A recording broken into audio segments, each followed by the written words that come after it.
जी हम लइकानु बानी। बहिन चोदो तू का कहत तारू कि बताए के पड़ी अभी हम लइका बानी। ए भौजी तो हमने नु बताए नहीं सना सुधार के पेल दिले सा।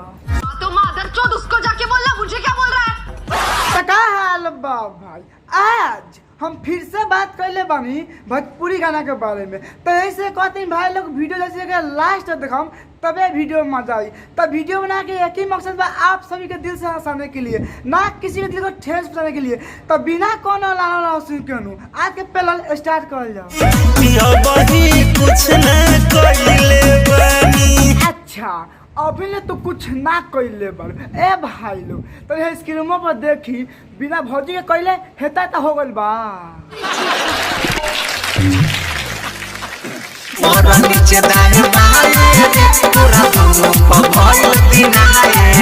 अरे तहरा बहनी के गाड़ी में गधा के लंड पेलो वाह।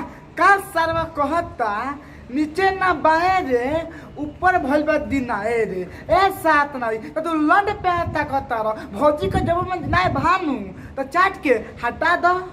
ए मादर अपना काम कर रहा म्यूजिक ले जब मन तो हमारा किला के डांटे। अच्छा तू मना करता रू तो तहरा के डांटे लगता। ए भौजी एगो काम कर अब पलंगा उठा के ओका मुंह मुछ दे, ओका मुंह नु बंद हो जाओ। मजा आया सच में दादा ही दादा मौका मिलल बा भातार सामान सैनिटाइजर लगा के जाते। अरे तारा बोहनी के गाड़ी में गधा के लंड पेलू वाह। का कहता रू तहर भतार मौका मिला बा आ सैनिटाइजर लगा चाटे। ए भौजी तो केंटी चाटो ना तू बतावा केंटी चाटो ऐसे चाटो बस तू मुँह मुत देबू।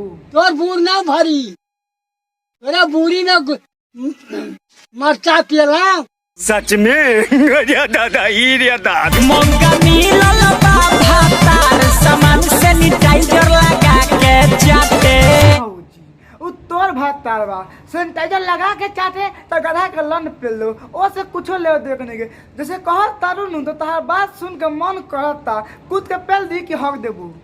तो मादर चोद उसको जाके बोलना, मुझे क्या बोल रहा है? पिया बेला रे रोज रोज के रखे गधा के लंड के जूस ना पियावेला तहार बहन चोदो।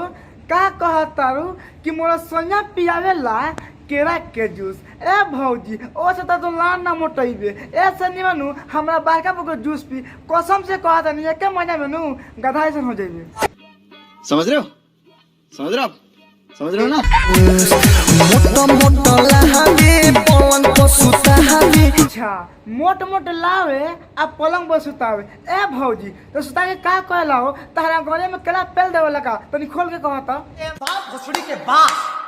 यही नहीं अभी और सुनिए। पिया बेला रे रोज रोज के रखे भौजी तू का चाहता रू ना हमरा के बतावा तू का चाहता रू कि हम आई आ तहरा गयो कुछ पेल दी कि हक देबू ना। एकरा बहन के बात सुन लो कैसे कहतिया कि हम भतान पियावेला केला के जूस तो लंड पे आता कहता रू एक बार नु लाड़ चाप लिया।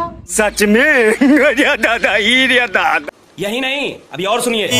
तू दिल से लगा ले रे अपन भतार बना ले रे। तो नहीं तू का चाहता ना हमरा के बताओ का चाहता कि भौजी अपन भतार बना लो बस खोल के पेल देबो। आखिर तू खिखिया गई बारी। सच में दादा ही तनी सट तनी सट। हार बहन चोदो तू सटेला कहता और गलती से अगर बाप देख लेनु तो कसम से कहता नहीं सलाह चला के मारी नु तो हक देब ना। एक बहन जो बात सुनता लोगन कैसे कहता कि शर्ट तनी शर्ट ए शर्ट नहीं लाट चटब।